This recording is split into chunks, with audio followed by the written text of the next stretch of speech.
electricity is the simplest translation of comfort. It means light, healing, and even water. But when the power goes out, every link in the chain of life begins to break. Israel's war has not only brought buildings to the ground, it has targeted power grids, fuel depots, and power plants. A joint assessment by the World Bank and the United Nations estimated that by the end of January 2024, direct damage to Gaza's critical infrastructure had reached about $18.5 billion.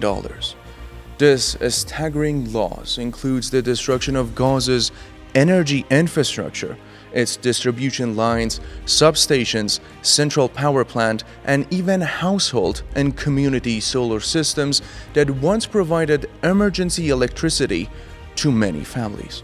Field assessments and research reports show that by March 2024, more than 60% of Gaza's power distribution network had been completely destroyed.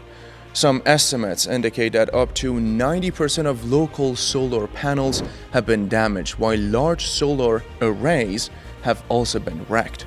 Losses that local authorities have valued at around $500 million in the energy sector alone.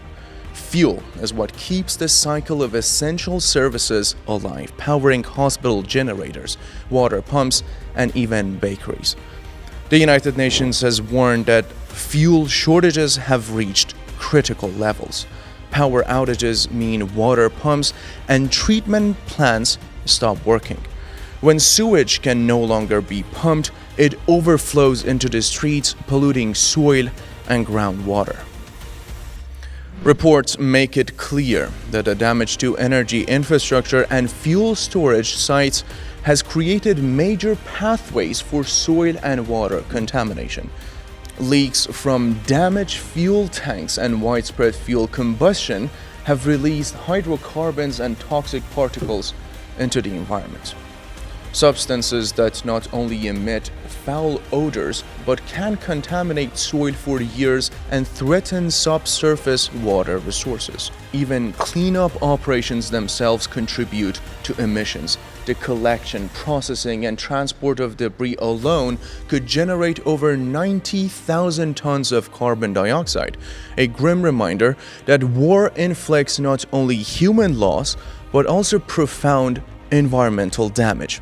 In the short term, Gaza urgently needs a steady fuel supply, spare parts to repair stations, and environmental safeguards to handle damaged tanks and batteries safely. In the long term, only the reconstruction of a resilient energy network and scientific decontamination of polluted sites can restore both human and environmental health.